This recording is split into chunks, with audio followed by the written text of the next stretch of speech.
Hey everybody, welcome to another episode of Finishing Blow. It's nice out here again, but I shouldn't have worn a black shirt. It's getting kind of hot already, and I've been out here for a solid 14 seconds, so probably break out to a sweat or burst into fire, whichever one comes first. So I guess I'll just record until one of those happens. Um, I'll probably record through them if I sweat, and maybe if I'm on fire, I'll try my best to keep recording. Um, so yeah, this week was pretty, I don't know, it was like kind of up and down, but of course the end of the week was the most ridiculous, so save the best for last. We're going to start off though talking about The Expendables 2. Sylvester Stallone has announced that they are changing the rating from PG-13 to R, so a lot of people are happy about that, and it does look like fan feedback had something to do with that, with the fact that they're changing it to an R rating, which is cool. I mean, it's always nice to know that fans have an impact on a film. Now, I don't know what that's going to do with Chuck Norris because he didn't want to do an R-rated film.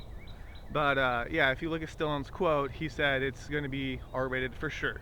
So for those of you that were worried, don't anymore. And for those of you that didn't care, continue to not care. I'm on the fence on that one because like I don't think the gore is like necessary, but I get how it's part of the Expendables. Like that dude that gets blown up with a shotgun, little excessive, but I understand why people like that. um, so I can totally see why some people weren't gonna watch it. I don't know if there's gonna be, I guess part of it's gonna be if it's PG-13, you can get more underage kids, not underage because they don't have an age limit, but anybody can see it. As with the R ratings, they have to sneak in, which I've worked at movie theaters before and it's not that hard. Sorry to everyone who does work at movie theaters, but it's really not that hard. Okay, anyways, moving on. So yeah, I say moving on and then I go back to what I was talking about. See, I lost my train of thought. I called myself out on something and I lost my train of thought. But anyways, I'll keep you guys posted on The Expendables as it gets closer. I think it's coming out this summer, so hopefully we'll get like a legit trailer here pretty soon. Maybe like a Red Van trailer to make up for the PG-13 rating. Who knows? All right. After that, covered Donnie Yen and Vincent Zhao, which we hadn't heard about. Well, I hadn't written about for too long because for a while it was like every day, it was like this little tidbit of information. But pretty much they don't like each other right now, and I kind of wish they would have fought each other on screen as opposed to like legally.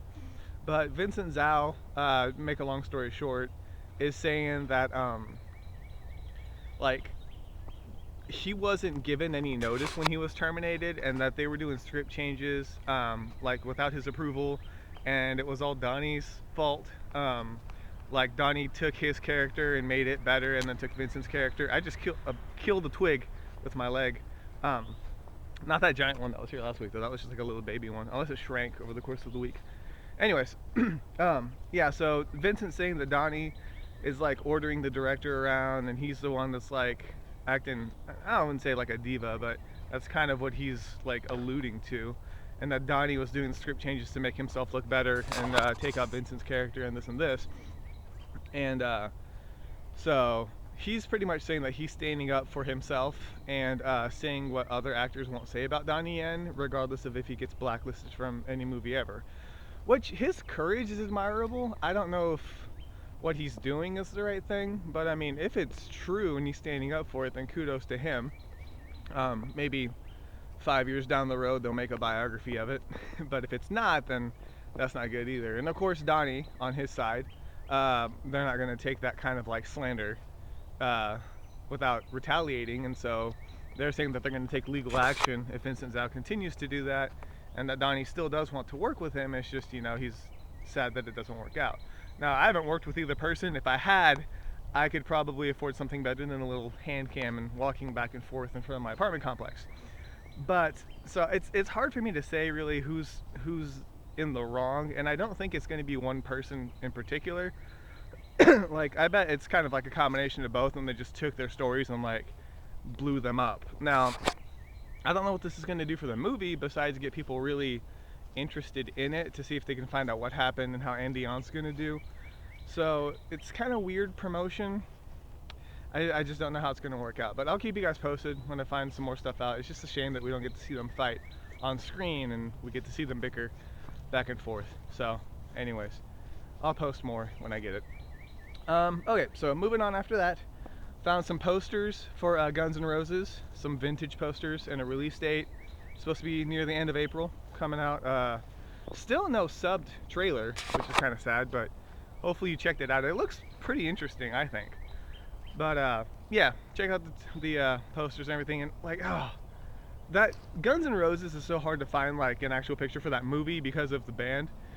And it's just like every time I find an article, they either do the Guns and Roses, like and is spelled out, or Guns N apostrophe Roses, and I don't know which one's supposed to be, but according to the poster, it's and, I think. So that's how I'm gonna spell it. But anyways, it looks like it'd be a good action flick, I think. But after that, I did a article on Dragon Eyes with Jean-Claude Van Damme and Kung Lee, and it's a straight-to-DVD movie, but it looks decent, if I do say so myself, which I do because nobody else can say it for me. I think I've said that before, but it's true. I can only say so myself. The only thing that makes me worry a little bit about it is like I think Kung Lee is taking like his inspiration from Donnie a lot. Like the suplex, if you saw that in the trailer, like everybody's suplexing fools now.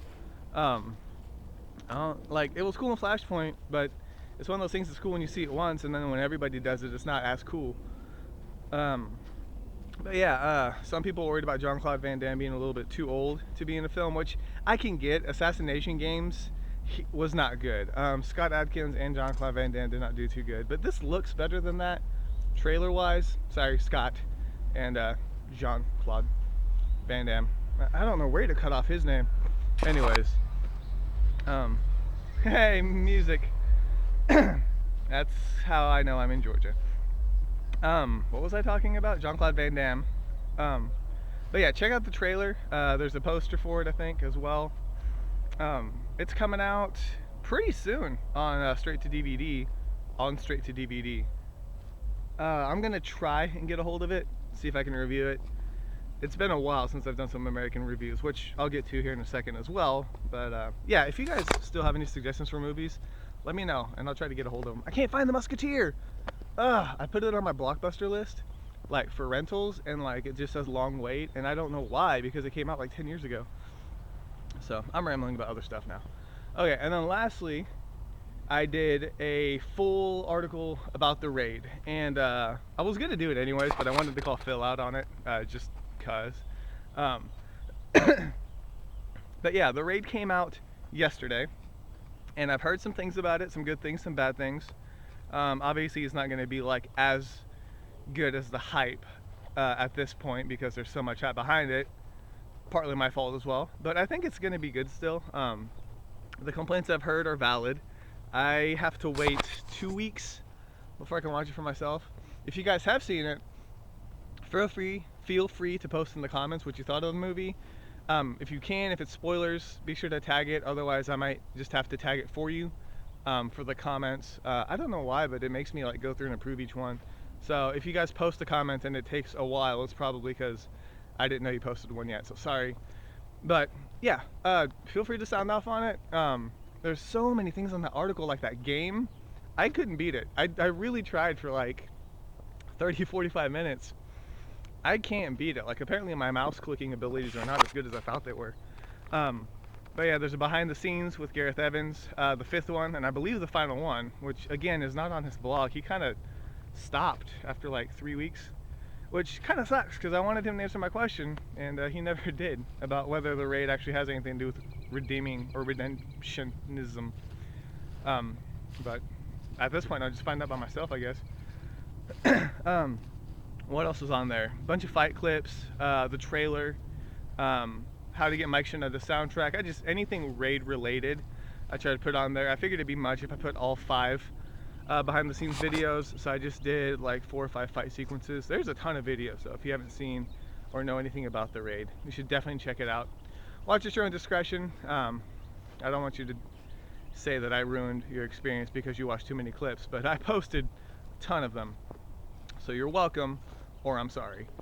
Alright, and then lastly, I did a review for Free Runner, which is a movie about free running, which is really ironic because I didn't even think about this until I posted it, but it's about a group of free runners that get like kidnapped, and they get these like collars put on their necks, and they have to run to the goal, and there's only going to be one that survives. And like, you know, one of those, Hunger Games came out yesterday too. So it's kind of a weird coincidence. I did not have that planned. I really wanted to watch The Musketeer, and apparently Free Runner was the next one that was on my list, and they just sent it. So strange coincidence, Free Runner review was up about a bunch of free runners that raced to the death, and you can see what I thought about that. But I don't know, it's the neck thing reminds me of Battle Royale, and I know that's going back and forth too with the Hunger Games going on. But I won't get into that because my site has nothing to do with Battle Royale. I was gonna say Asian cinema, but that would be so false. But yeah, that's a debate for a whole another day or site or topic. So read my review for Free Runner was the point of that whole spiel. And then just real quick before I wrap up, Death Grip has a new trailer out, and I'm gonna post it, probably post an article about it later on today. If you want to watch it like right away, if you like my Facebook page, I went ahead and linked it on there. And again, I'm not trying to get you guys to like my Facebook page. I do enjoy the fact that you like it though. I think there's like 80 people now, which is awesome. Thank you so much. But it's just faster to like link it, you know. I was like, oh hey, here's a video for Death Grip, as opposed to me writing a full-on article, because I'm probably gonna wait for this video to upload, eat dinner or lunch, or yeah, dinner. It's like 10 in the morning. Don't eat dinner at 10 in the morning. You'll be hungry for the rest of the day. But yeah, so I'll post an article about it later, but if you guys really want to see it, be sure to just check it out on my Facebook page, and I'll try to post some like fun little tidbits on there. I feel bad. Like I feel like if I post something on there and I don't write about it on my website, I feel like I left some people out. So don't be left out. Just like the Facebook page, and yeah, I'll appreciate it too. It's I don't know. It's so close to 100. I feel excited. I don't know what I'll do if I hit 100. Probably just say I hit 100 and be happy, but that's about it. Is that all I need to talk about? I think that's really it. Yeah, that's it. So next week, this hair is probably going to be cut. I don't know how dramatically or drastically. I'm not going back to that one lady though, because she like freaking just, you saw that, hopefully. But yeah, so I may have a different hairstyle. I have no idea what I'm going to do yet. I haven't cared about my hair since like infancy, and at that point I didn't know what caring was, so, which was apparently sharing. Okay, that's all I got. So yeah, hopefully next week we'll have a lot more stuff to talk about, maybe some feedback on the raid, or Gareth Evans talking about it, things like that. I'm hoping there's still some more news about it. Other than that, if you guys have any suggestions, feel free to let me know, and I'll be sure to think about them and accommodate them any way I can. So yeah, thank you guys so much for stopping by. This is K Miller, and this week has been finished.